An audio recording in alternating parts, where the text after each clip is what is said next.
Olá pessoal, em mais uma aula de ciência dos materiais. Vamos dar continuidade ao nosso estudo de propriedades dos materiais. E hoje a gente vai entrar na parte de propriedades térmicas.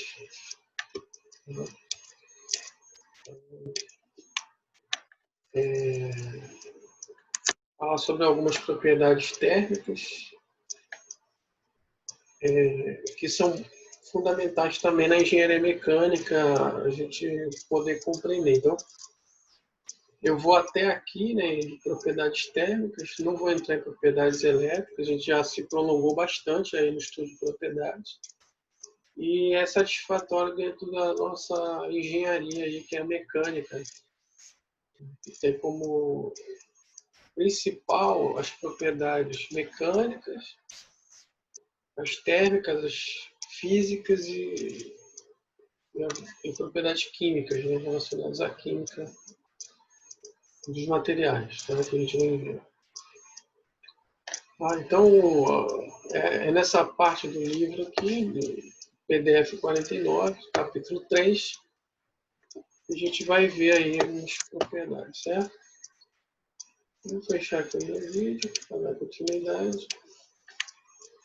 Certo. Então, aqui, logo de início, é importante a temperatura de fusão, ela é uma propriedade do material, tá, já, e que caracteriza bem a questão das ligações, eu já falei sobre isso, né?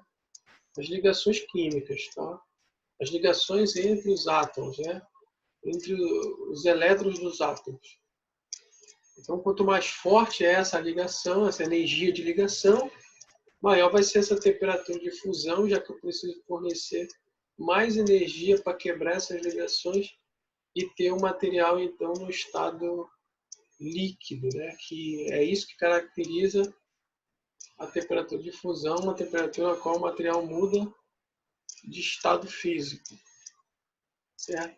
Então, para sólidos cristalinos, que é o caso dos metais, isso é particularmente importante.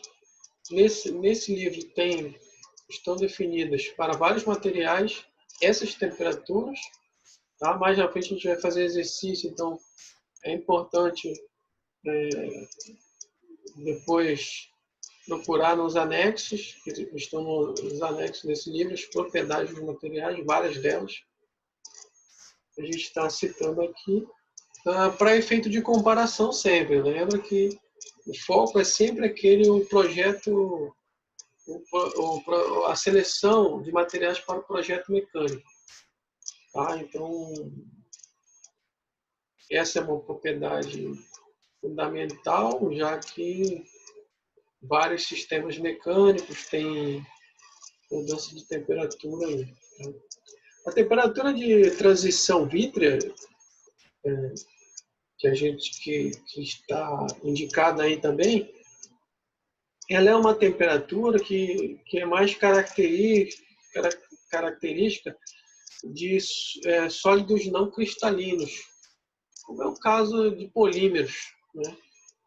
Os polímeros eles possuem uma temperatura de transição vítrea, porque eles não têm uma mudança de estado logo bem definida e logo numa temperatura, né? Então ele tem toda uma fase de transição vítrea, que é o qual ele se torna um líquido, mas um líquido muito viscoso. Então é um meio termo entre líquido e sólido, e isso compreende uma faixa de temperatura grande, que normalmente eles são processados nessa temperatura, né? E não no estado líquido propriamente, mas na transição vítrea, né? Tá? Então ele passa de sólido a um líquido viscoso, e essa viscosidade vai diminuindo conforme vai aumentando a temperatura.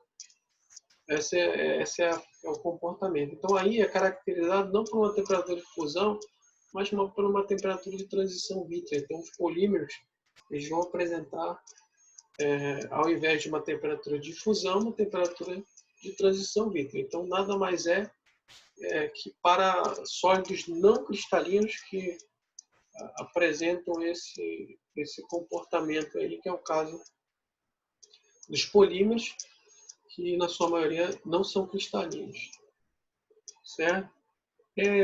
Dentro dessas temperaturas aí, né, de uma forma mais prática aí para a seleção de materiais no projeto, é importante definir as temperaturas de serviço. Então, a gente diz que essas temperaturas elas são propriedades.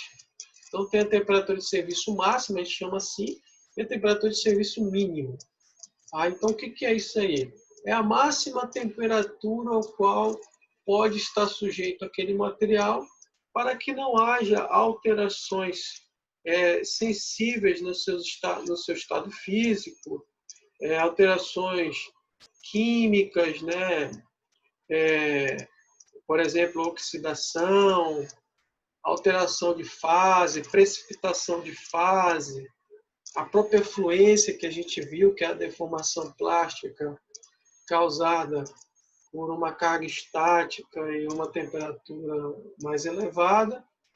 Então, eu defino então uma temperatura de serviço, que é a temperatura máxima que vai poder funcionar aquele projeto sem qualquer alteração do material, como eu falei, física, química, né? A própria oxidação, que é um processo que é acelerado numa temperatura elevada, então podendo causar grandes problemas de forma muito rápida quando tem um aumento de temperatura, né? Então há materiais adequados para o trabalho a quente, né? Que vão ser resistentes à oxidação a alta temperatura, como é o caso do aço inoxidável, por exemplo, material muito utilizado, que ele tem uma temperatura de serviço elevada, porque ele é bem resistente à oxidação, à alta temperatura, né, e à corrosão em temperatura ambiente. Tá? Então, a própria o metal em ambiente em temperatura elevada pode sofrer perda de elementos químicos ou ainda, por exemplo, a descarbonatação, que é a perda de carbono, ou mesmo ele ganhar elementos químicos, né? Então, alterando essa parte química pode alterar então as propriedades mecânicas, e toda vez que eu tenho mudanças de propriedades mecânicas, né, num elemento que está cumprindo a sua função ali, então isso pode gerar um problema aleatório, que eu não possa prever isso, e aí então ser desastroso esse resultado, certo? Assim como, então, para projetos, deve ser, em termos práticos, deve ser definida essas temperaturas, tá? Temperatura de serviço. Então, a alta temperatura tem um efeito, a baixa temperatura também. Já falei sobre a temperatura de transição vítrea, né? Que aí tem a ver com aquela resistência ao impacto do material, que eu expliquei também numa aula anterior. As baixas temperaturas tendem a fragilizar os materiais, então também é importante eu definir uma temperatura de serviço mínimo, né? Para que eu tenha uma segurança, e principalmente essa temperatura de serviço mínimo deve considerar a temperatura de transição vítrea, que é, a temperatura de transição dúctil frágil, esse é o termo. Então, temperatura de transição dúctil frágil, que é quando o metal dúctil passa a se comportar como frágil devido à baixa temperatura. Então, devido à baixa temperatura, ele perde resistência mecânica, né? Ele absorve muito pouca energia, e isso é bem caracterizado no ensaio de impacto, né?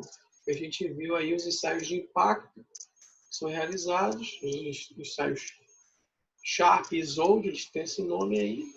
Eu coloquei vídeos para vocês verem como é que é realizado o ensaio, né? Então precisa ficar bem compreendida essa parte aí. A outra propriedade aqui é a capacidade térmica, ou mais conhecida na termodinâmica como calor específico. É uma propriedade muito importante quando envolve a questão de temperatura, tratamento térmico de materiais, ou mesmo projetos de isolamento térmico, ou peças que vão funcionar em equipamentos com alta temperatura, né, porque ele indica a quantidade de energia necessária para aquecer um quilo de massa de um determinado material em 1 em 1 Kelvin, né? Ou seja, aumentar a quantidade de energia que se gasta, energia térmica, calor, ou seja, para aumentar a temperatura em 1 Kelvin, né, de 1 quilo de massa desse material. Então, os materiais se comportam bem diferente em relação a isso. Esse calor específico do material, essa capacidade térmica do material, vai influenciar todas as outras propriedades térmicas, na verdade. A condutividade térmica, a difusividade térmica, que a gente vai ver na sequência. Essas propriedades vão ser diretamente influenciadas por isso. Então, eu posso gastar mais energia, então isso vai, né, demandar mais tempo, por exemplo. Por isso que a gente observa, você vai observar que tem materiais que demoram mais para aquecer, tem uns que aquecem mais rápido, né? Então,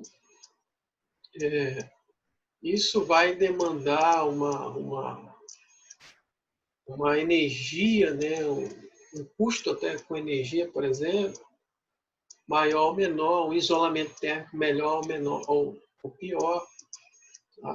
Então, a gente precisa entender, sempre quando se lida, que é bem comum em projetos mecânicos, o critério de temperatura é avaliar também como é que esse material se comporta em termos de aquecimento e resfriamento, né? Em função dessa energia térmica que eu preciso para aquecer e resfriar. Tá? Então, para sólidos, né, normalmente é usado a pressão constante e gases a volume constante. Então, por isso, na termodinâmica se usa o CP, né, e CV. Né? Calor específico a pressão constante, calor específico a volume constante. Com certeza vocês já ouviram falar nesses termos aí. É isso? Tá. Então, eu vou encerrar esse vídeo aqui, para não ficar muito longo, e a gente vai entrar depois na condutividade térmica, tá? A propriedade térmica também, dando sequência ao nosso estudo aqui das propriedades térmicas. Tá? Aproveite aí o vídeo, bons estudos, até o próximo.